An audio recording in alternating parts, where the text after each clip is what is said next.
Zdravo, and welcome to episode 3 of SLOgomet, a Slovenian football podcast. And on today's episode entitled Rematch, I will be recapping round 18 of the PrvaLiga Telemach, a recap and brief look ahead at the Pokal Pivovarna Union, highlighting a few Slovenian international player accomplishments over the past week, a preview of the rematch between ex-manager of NK Olimpija Ljubljana, Victor Sanchez, and current Celje manager Albert Riera, this Thursday in the UEFA Conference League, and in between a load of new news and relevant interviews. So let's jump right into it. Getting into it with the PrvaLiga Telemach recap, match 1 of the round saw Koper host Domžale on Friday, December 5th on Stadion Bonifica, where a very depressing moment occurred before the match. So at kickoff, the Domžale players passed the ball to Iličić of Koper, and in a moment of sporting conduct, allowed the players of Domžale to have a moment of silence and camaraderie as the investors of the club announced they would not be funding the club anymore. After it was announced earlier this season, the club has accumulated millions in debt and the previous ownership group abandoned the team. So Domžale were known for also producing a lot of very high-level talent in Slovenia, primarily Benjamin Šeško, who obviously everyone should know about at this point, Micha Ilinic, who is a U21 player for the national team, and also made it to the semi-finals of the MLS playoffs in America, where they lost to none other than Lionel Messi of Inter Miami. And Domžale also recently competed in European competition and are fairly a historic club in Slovenia, and seeing them, this may very well be the end of a historic club in Slovenia, and that is that there's a difference between being relegated and falling out of relevance in that regard, and then being just dissolved, fundamentally being dissolved, and that is just sad in any regard, especially given the fact that they have, through their academy system, promoted one of the best modern Slovenian players to ever come up in Slovenia. And if this is the end of Domžale by the end of the season, it will be a sad farewell, especially given the fact that they are completely, kind of out of the running for doing anything this season, even if they were to be around for next. But it may not be the end. You never really know with these kinds of things. For example, there are clubs who have gone into administration in the past, or have gone without funding and managed to come back from the dead, managed to come back from being irrelevant. And if this is the end for Domžale, I hope it isn't. But if it is, it would just be a very, very sad thing for Slovenian football as a whole. But to talk about the match, the first goal came from a free kick from number 72, Jojo Iličić, in the 15th minute that found the head of number 33, Filip Damjanovic, which was his first goal of the season.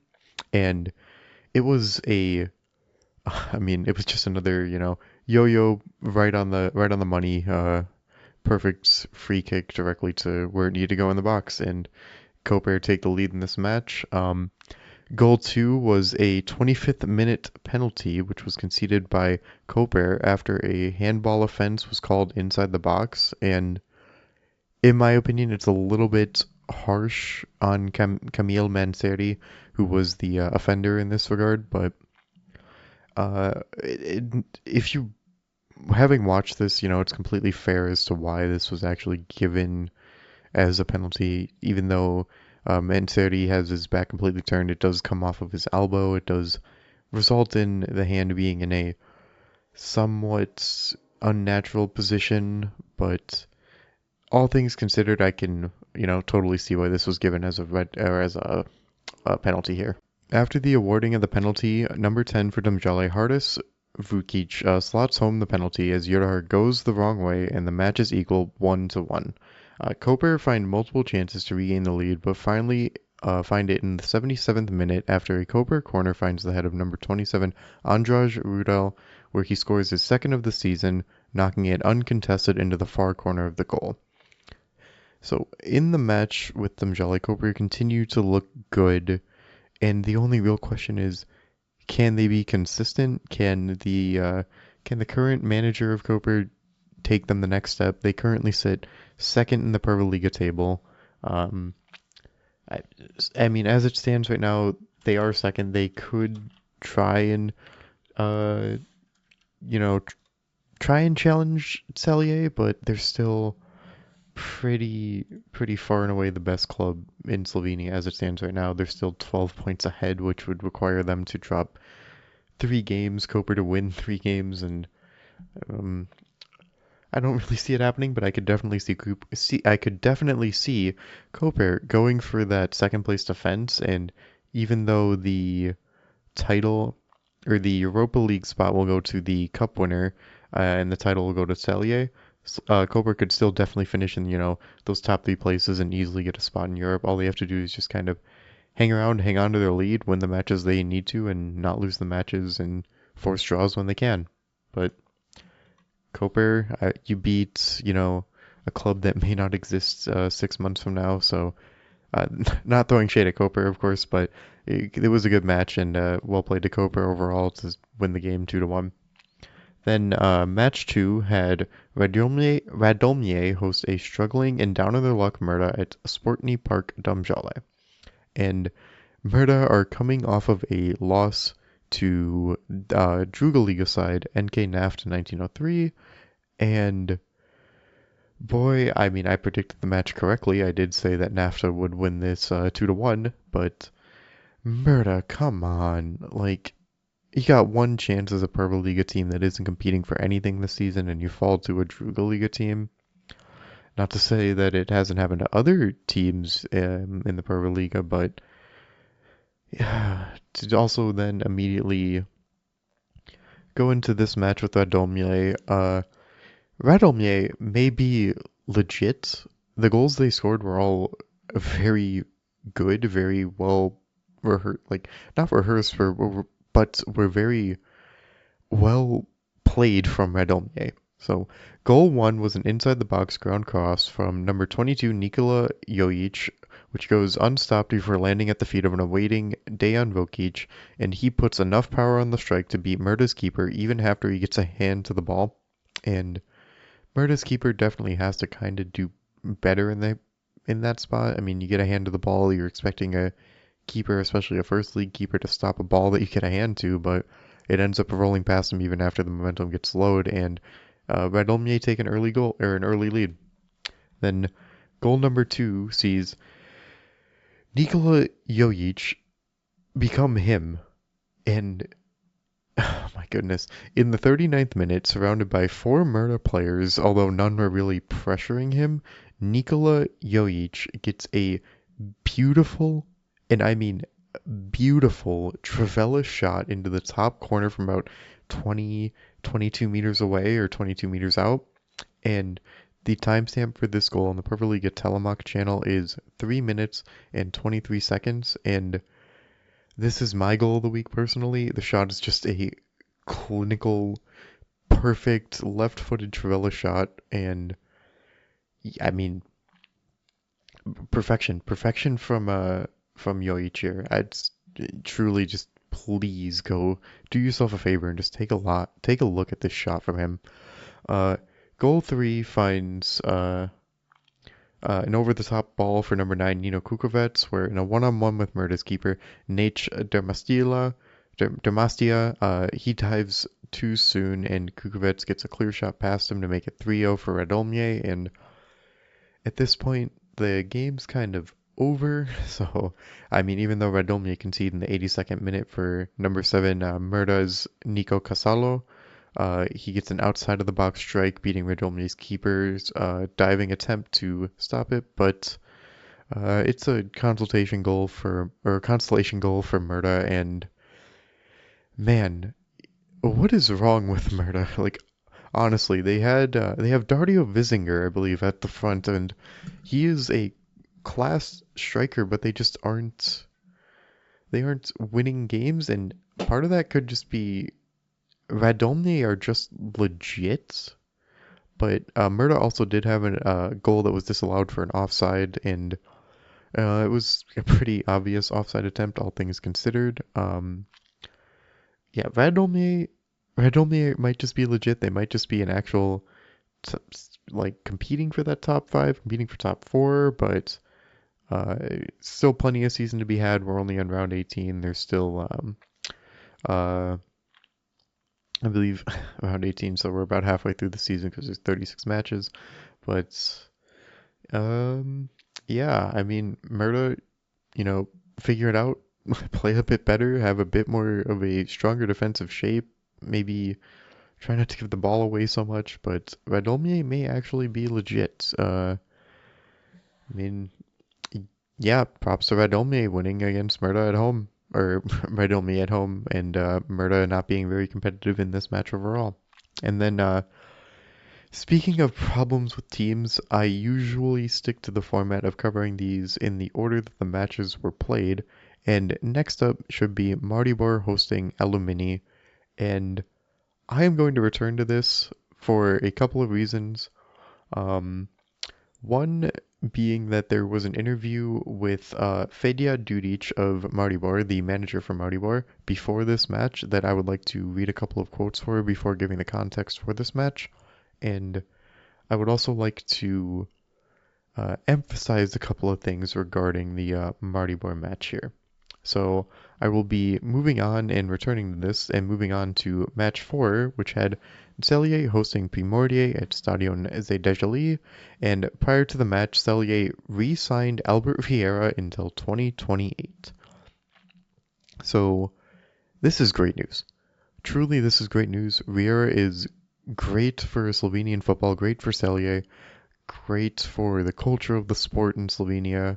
I mean, there's the rumor that he might be consulting in some regard for the national football spot or national football manager spot, but I don't think there's any real weight behind it as it stands. But they also re-signed Armandis Kuchis, hold on, let me get this correct. I don't want to offend anyone. Armandis Kuchis. He is, yes, Lithuanian. He is the Lithuanian striker for Celje. He received an injury earlier on in the season. I forget, I think it was earlier on in the Conference League qualifiers. He tore something or injured something. I don't fully remember off the top of my head.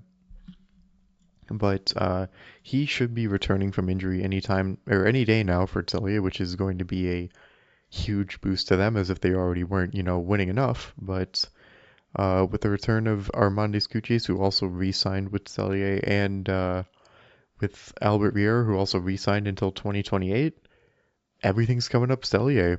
And I would like to read a quote from the signing with Albert Riera.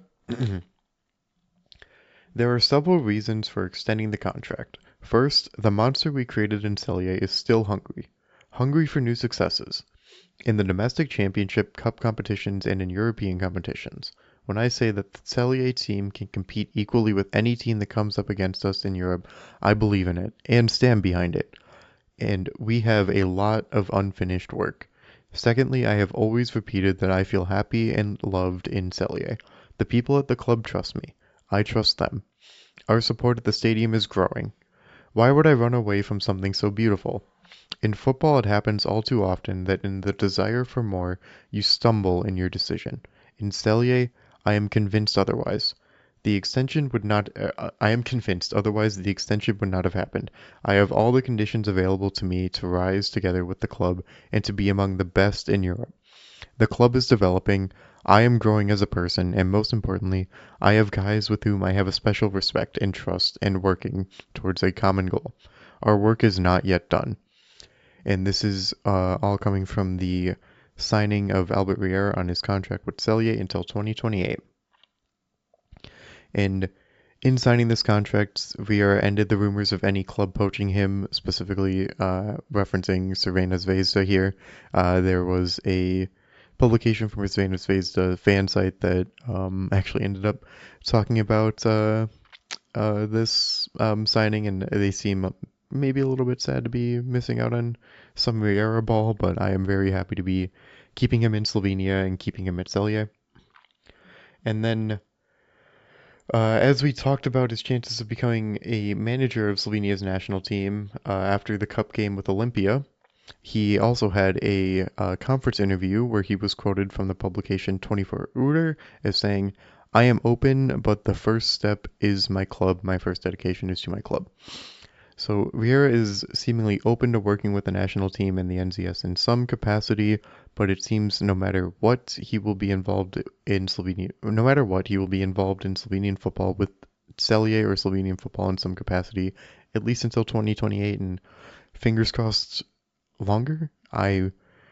Riera football is just, for Slovenian standards, even if you were to take away Slovenian standards, Riera has a well-drilled, a well-coached, a well-run side, and it is beautiful to watch when it is functioning at its absolute peaks. So going on to the match that was certainly played in some capacity by at least one team, Celje dominated from beginning to end, and even with a rotated side ahead of the match with Rijeka on Thursday, December 11th, Celje managed to win this match 4-1. Easily could have been 4-0, especially considering the fact that Jean-Luc Leban, the goal conceded was a pretty critical error, not just by him, but also by the Celje players as a whole. But goal 1 in the 12th minute saw number 17 Andrei Kotnik shoot from outside the box, have a deflection off of a Primorje defender, and Primorje's keeper Pintel gets a diving hand to the ball, and it still finds its way to the back of the net, and with a little bit of luck, Celje end up with an early lead. The second goal for Celje ends up seeing an inside-of-the-box cross from number 94, Rudy Pojeg-Vantas, where he finds number 5, Gasper Vodeb, and he beats the keeper's near side and puts Celje up 2-0.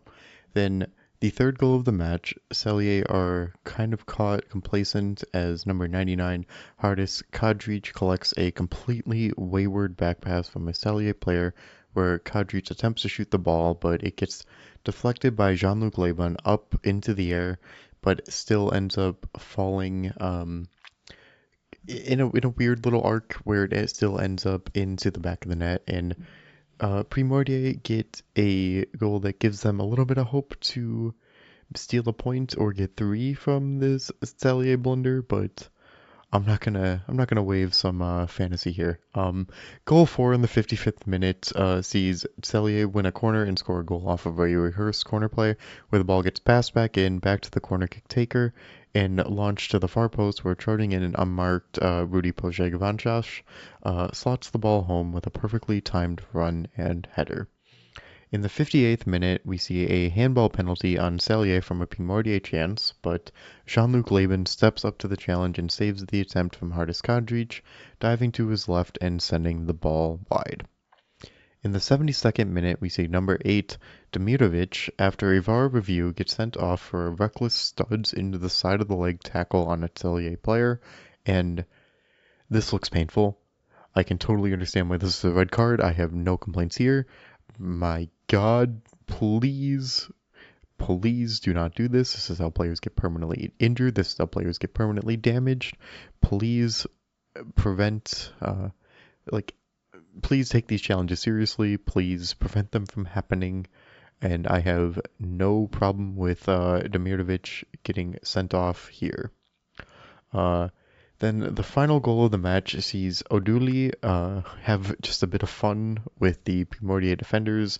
He dribbles between two, takes a step back after the Primorje keeper comes a little bit too far out of the box, passes it to number 17, Kotnik, where he takes a shot that gets blocked but deflects to number 99 for Celje, Poplatnik, and he easily slots it home into the open space of the nets. Celje, good team. Primorje, not so good team. And that's about all that needed to be said about this match. If there was an upset here, I would have... I'd probably have a similar reaction to what I'm going to have with Maribor and Alamini here. But first, let me jump into the recap of Olimpija, Ljubljana, and Zdravo, which was an upset on the week. So the last match sees Olimpija Ljubljana and Bravo face off at Stadion Stožice, where Bravo systematically dismantle Olimpija. The first goal of the match comes from a Bravo corner that gets headed home by Nathan Manzango, and he ends up with a little bit of open space after they kind of stack the box with Bravo players, but on the far side he goes, I don't want to say unmarked, but ends up with just enough free space where he gets to head the ball onto a clear spot of the net and gets to take a 1-0 lead for Bravo directly in front of Olimpija's home supporters of the Green Dragons. The second goal for Bravo comes in the 56th minute, and it is an absolute blunder for Olimpija and heaven for Bravo as number 10 Martin Pechar sends a storming strike into the box where it bounces off of the ground into Dajčar's chest, the keeper for Olimpija, but Dajčar fails to secure the ball, and off of the second chance, number 7 Alden Jakupovic charges through and knocks the ball off of the inside of the post and into the back of the net, beating Dajčar's flailing attempt at a save, and the last defender for Olimpija ends up kind of just running into the post and smacking his knee on it. It looks a little bit painful, but Bravo take a 2-0 lead at the start of this upset. And Olimpija's only goal comes from a far side free kick in the 80th minute from number 10 Dimitar Mitrovsky that gets, you guessed it, headed away by number 18 Marco Brest, and Header FC brings the score to Bravo 2, Olimpija 1, and there is not enough time for Olimpija to complete the comeback. So even with that return fire goal, Bravo had all the match momentum, and even after the goal, with Olimpija possessing the ball for 67% of the match, the only goal they had came from a set piece, which a set piece could happen when you have even just 1% of the possession. So Olimpija's chances were just not conducive of the possession that they managed to enjoy for most of the match. And I could say enjoy, but they clearly didn't if they're going to end up with not even a draw, especially in a side that is directly competing for them with those last European places. If Olimpija wanted to try and get something out of this before the winter break here, this needed to be an Olimpija win, and I really did expect it.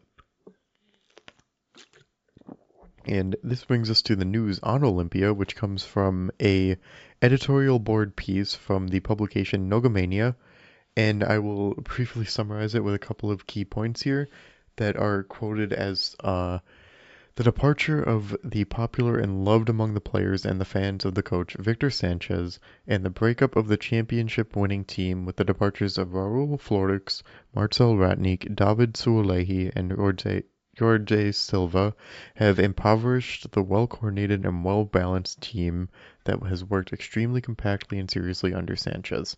And 2 of the 4 players are currently competing in European competition as it stands. Raul Florix is actually competing with Union Saint-Gilloise out of the Belgian league in the Champions League. So Raul Florix, Olimpija, had Raul Florix, who is a Champions League quality player, that they let go for, I believe it was 2.5 or 5 million. I do not remember the exact transfer fee, but you let go a $5 million Champions League quality player and failed to fully replace him, which, I mean, even if you're going to release your manager who brought you great success, you've got to have a replacement lined up for a player of that caliber. And then with Suolehi for FC Noah, or who left Olimpija to go play with FC Noah, knocked out Olimpija in the Conference League qualifiers, coincidentally. And in this article, it is also mentioned that there are rumors of a surging of the club potentially being sold to a new ownership group. Whether or not this is true, I do not know. I do not have any legitimate sources on this. I do not have any legitimate information about this, but if Olimpija is to sell, they need to figure out a lot of other problems besides just who owns the club, because Olimpija is a club that should be succeeding by all metrics. You are coming off of one of your best runs into a European competitions ever. You are coming off of a championship winning season, and you sold players for a non-illegitimate sum of money. Where did it go and what happened?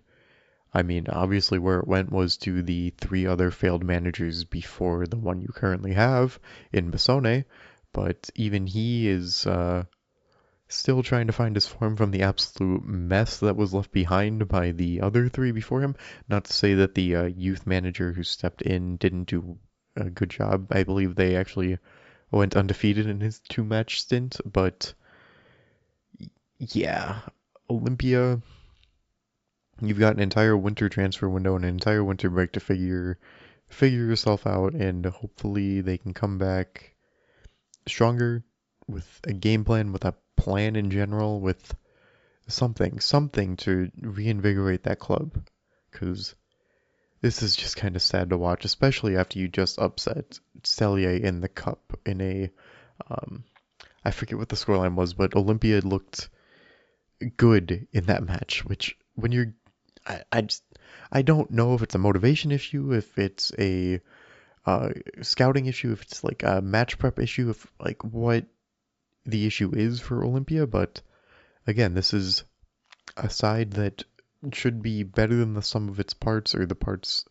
of the sum should be of a quality that is good. But again, it's just not really coming together, which brings me to the rant I'm about to go on, so pardon me while I prepare my parched throat. Excuse me. So, to go back to the Maribor and Alumini match, first I need to address the interview by Maribor's manager Fedja Dudic with Miran Zorde of Nogomania with a couple of key questions and answers in the interview I would like to address. Question: what was the reaction of the players after the knockout in the cup? And this is the answer from Fedja Dudic, after Radomlje, when we received the goal in the judge's extension, there was nothing special in the dressing room. How was that possible? Like, hello, guys, show the emotions. You have to be dissatisfied. The same goes for the cup. I can understand the mentality in Slovenia. It is different than in Slovenia than in Bosnia, and here it is great to live. It is calm.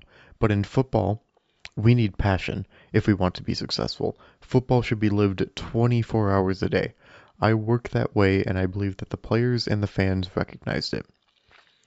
And this is a translation of Slovenian, and I am not fluent in Slovenian, so I am relying off of just the basic web browser translation here. So pardon me if there are any mistranslations in that answer, but that is the first point I would like to go over. So question 2 that I would like to go over is what is your basic wish at the head of Maribor, or as leader of Maribor? And Fedja: we need to return the DNA to Maribor. That's the most important thing. Maribor must play offensive. It must play a recognizable game. Maribor must decide on the result of the match. Keep that in mind, please. Always, I want us to fight just like we were against Smyrna. We've replaced all the shortcomings with struggle, desire, effort. I saw unity in the team, and for this, we were rewarded. Then, the next question I would like to, and the last one I would like to reference is, pardon me, my throat is a little bit dry this evening.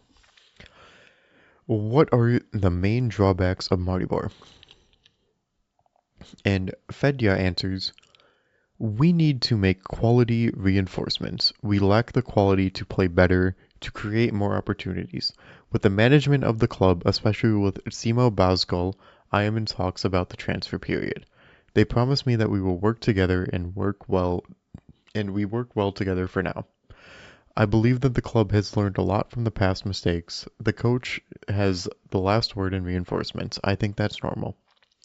We already started filtering the framework anyway, and the first real results, so I am also agreed with the owner, can be expected next year, after the preparations, and I think we are on the right path. So, you want your players to care, and you believe that you have some quality in that backroom. How do you lose 3-2 to Alumini at home? Fedya, if I may call you Fedya, I forget what his full name is. Let me pull it back up here. Fedya Dudic. How do you lose 3-2 to Alumini at home, let alone allow them to even be competitive on your home ground? I have the okay, not that money is everything in a player's quality here, but I have the value of the market value of the players of NK Maribor and the market value of NK Alumini. The market value of NK Alumini is 14 million or 14.10 million euros. The market value of NK Alumini is 3.45 million. Alumini just came up from the PrvaLiga, and NK Maribor are a historic club in Slovenia, a top performing club. They have won the championship 16 times.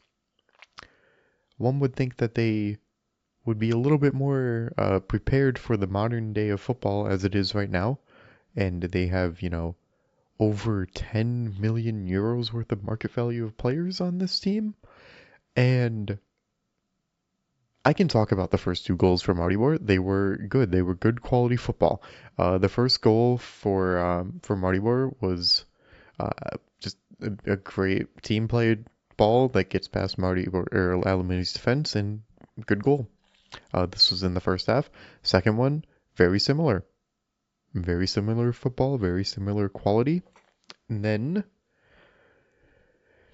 in the second half, Alumini ends up in the 79th minute, sees an unmarked number 42 Veed Korterman receive a forward pass across the box that beats Hughes, the keeper from Maribor.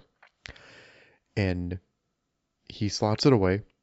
Goal for Alumini. And it is now 2-1 with 12 minutes to play. So, 12 minutes to play. You have a 1-goal lead. And, okay, we're Maribor, we're the better club, supposedly. We should be, and I quote, winning on our terms, dictating the pace and the play of the game. Okay, cool. Second goal for Alumini. Berdar Feta scores an absolute screamer from outside the box that beats Jug on the far side of the post. And now it is 2-2 in your home ground. After you just talked about caring about the sport, caring about your team, caring about the players' unity around you. Okay. It's a draw. Miracles happen, Sometimes in 12 minutes left of football, a lot can happen. It can be 2-2. Oh, wait, now Alumini are winning. Alumini win. Alumini, in the 90th minute, sees number 19, Wisdom Sule for Alumini, jump at the chance to steal the 3 points at Ludzki Vert after a wayward shot goes directly into Hughes' arms, or not directly into Hughes' arms, but Hughes gets hands on the ball and they deflect into open space of the goal inside the box, and Wisdom Sule, the striker for Alumini, just with a little bit of striker's luck maybe, finishes the shot, and Alumini upset Maribor at Ludzki Vert 3-2.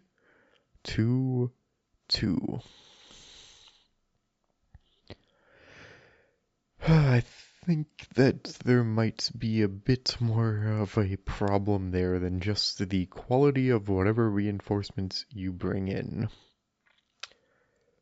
Yeah. My expectations for Maribor are down. And Alumini, well played to you. Good job. You never should have been in this game. You never should have equalized it. You never should have won it, and yet you did. Not that this carries much weight, but maybe it does. Maribor also picked up 5 yellow cards in this match compared to Aluminis 3, which is a bit of a disciplinary issue, or a bit of discipline in your players, as I would consider it. So, Fedya, figure it out, man. Please. I enjoy watching good Slovenian football, and that was not... I enjoy watching good Slovenian football from clubs that are supposed to be good or are expected to be good. And you, as NK Maribor of Slovenia, a historic European competing club, pardon me, excuse me again, a historic European competing side, need to be better than this. And I know this is just one match. This is just one match in a long PrvaLiga season, but this was ridiculous. This was a little bit ridiculous. So for my predictions for the PrvaLiga last week, we had Celje 3-0 Primorje, Koper 3-1 Domžale, Maribor 2-1 Alumini, Radomlje 2-1 Murda, and Zdravo 1-2 Olimpija. And I got most of the scoreline correct in Koper defeating Domžale, but it was Koper 2, Domžale 1.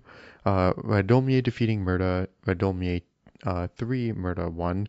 Maribor lost to Alumini 2-3. Zdravo defeated Olimpija 2-1, and Celje defeated Primorje 4-1. Which, if you think about it, is kind of like a 3-0 in a way. Yeah, so then we have a brief recap of the cup and a brief look forward to it, or look ahead at it. Celje was defeated by Olimpija Ljubljana, so Olimpija Ljubljana moved forward in the cup, where they will then face Brinje Grosuplje. Primorje lost to Celje Radomlje. Radomlje will then be playing against Jadran Dekani. Dekani will be hosting that match. Zdravo defeated Rudar Velenje, and Nafta defeated Murda 2-1. Nafta, again, I predicted that. I don't think that was much of an upset, in my opinion. I think Murda are still just, one of those sides that needs to figure it out. I think Nafta will probably be nearly 100% in the PrvaLiga, and the Nafta versus Zdravo will definitely be a very good sign as to how well Nafta will be able to compete next year, and I am looking forward to that match. Very much looking forward to that match. And then we have Alumini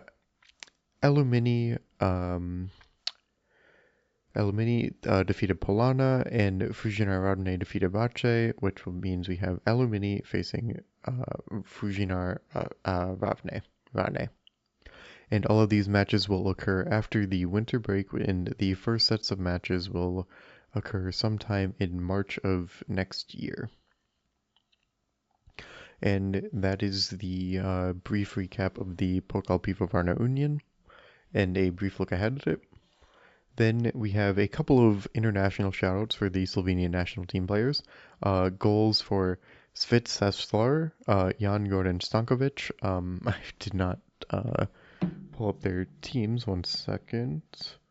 Jan Goran Stankovic got a goal for SK Storm, and Svit Saslar scored a goal for Jupspor Klubu. I'm probably butchered that a little bit, but yeah. And then on Šeško's injury news, he is still not returned from Manchester United, or for Manchester United. I do not exactly know what is going on with his injury. I believe he was slated to return versus Wolves on Monday, but that obviously did not happen, so hopefully Šeško recovers soon and can get back to scoring goals in the Prem. Like Biel, for example. Jaka Biel for Leeds United scored a screaming header in a 3-1 victory over Chelsea that came off with so much heat off of his head that it managed to beat Chelsea's keeper off of his gloves. And please go look at the way Leeds United celebrate with Biel. It was a beautiful, beautiful sight. It was a great thing to watch, and man, Beal is finally being integrated into that club after being on the bench for so much of the season. All right. Lastly, we get to move on to something fun. This Thursday, 2 p.m., the title of this episode finally comes to fruition as HNK Riera host NK Celje. Actually, let me make sure that is correct. Yes, Riera are hosting Celje on Thursday, December 11th, 2 p.m. US Central or 9 p.m. Central Europe in the Conference League. This is, if you were to ask Albert Riera, a rematch by the divinity of God, so to speak. This is a bit of a joke. I'm making fun of the Olimpija upset over, or I don't remember if it was specifically an upset by the books, but Olimpija defeated Celje, and in a post-match interview, Riera definitely said that the reason Olimpija won was had a little bit to do with the fact that God wanted Olimpija to win. So maybe Victor Sanchez is just, God's chosen manager. Anyways, so for the Conference League standings between the two teams, Rijeka are on 5 points, Celje are on 9, and if you remember, 9 points should get you through at least into the playoff stage of the Conference League. Standings-wise, Celje are in 3rd, Rijeka are in 24th place, and tactically, Victor Sanchez has typically ran the 4-1-4-1, and Tony Fruk for Rijeka will potentially ball out versus Celje unless Riera has his side sufficiently rested and rotated ahead of this match. Celje typically run the 4-3-1-2, tend to run Vukovic up top, and the wingers with Kornichnik, and I forget who's on the left off the top of my head, but Kornichnik, obviously one of the best wingers in at least the Balkan area specifically, if not a prime winger in the Conference League alone. Will be an interesting matchup. I mean, 4-1-4-1 for Sanchez, it'll definitely be way more condensed, way more fluid football, way more less tactically depth, or less tactical depth, but way more like fluid, way more fast-paced football, which is typically what Sanchez would play when he was with Olimpija last season. He seems to be one of the more fluid managers, knows how to build a team to his players, and that was one of his key strengths when he was with Olimpija. Obviously, we all know Celje and Riera's ball, which is drill, know the plan. I'm sure Riera will absolutely have his team well drilled, well prepped, well prepared, and ready to bring this match to Rijeka. I absolutely think that this will be a absolute banger of a match. I am so looking forward to this match. I am so excited for this match. I am considering it a early birthday present, as my birthday is on December 12th, and this is going to be a treat for me to enjoy watching. I would expect Celje to have the majority of possession in this match, just as they have matched up in previous matches. I think that Sanchez and Rijeka will probably try and break down Celje's interior line, try and send balls over the top, try and break down that back four, get past them, get shots on goal, and just try and keep the keeper honest, keep Jean-Luc Laban honest. I do not know who... I'm a PrvaLiga and SLOgomet, Slovenian Football Podcast. I do not know who the keeper is for Rijeka, but I can pull that up here in a second. Here we go. Rijeka's keeper is Martin Zlomoslic. Celje is going to drill him. I'm sure there is going to be a lot of shots on target, a lot of attempts on goal. it is going to be fun. It might get a little messy. It might get a little emotional.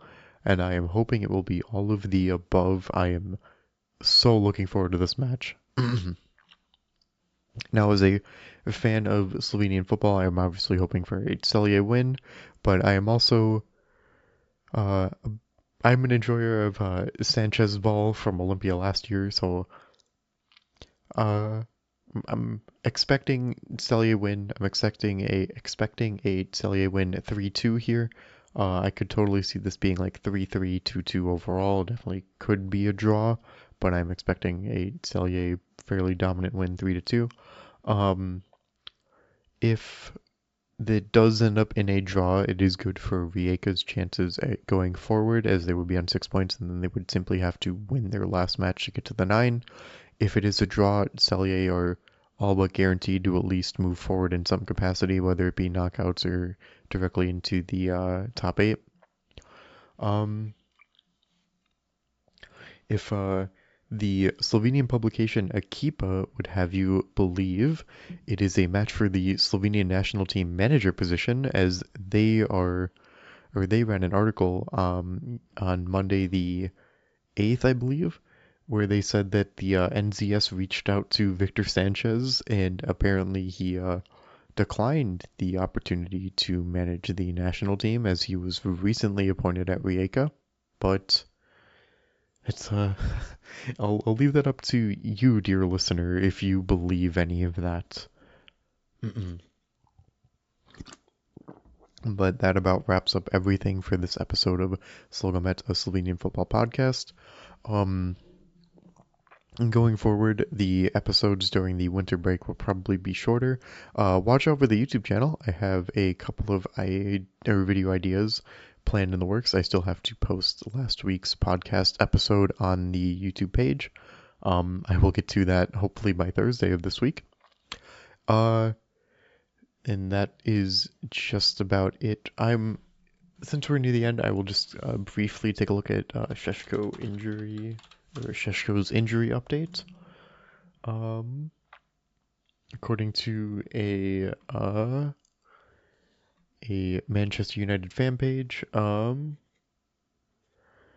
22-year-old is getting closer to return, with staff happy with his rehabilitation process so far, coming from the centerdevils.co.uk fan page for Manchester United. Hopefully, Šeško, especially with the Africa Nations Cup, or Africa Cup of Nations coming around the corner in January and February. Brian Mbeumo, Ahmad, and Nusir Mazurai will all be departing to compete for their home nations. Best of luck to them. Which means that Benjamin Šeško will finally have to start getting minutes. Ruben Amorim, I'm looking at you. Play my boy. Let him get some goals, please. He's not going to acclimate unless you play him. And with that, that just about concludes this episode of SLOgomet, a Slovenian football podcast. This episode titled Rematch, in which I am extremely looking forward to the rematch between NK Celje's Albert Riera and HNK Rijeka's Victor Sanchez. Again, that match will be occurring on Thursday, December 11th at 2 p.m. And that just about wraps things up. So I will let you off with a goodbye for now. So Vala, thank you for listening, and ciao for now. Adio.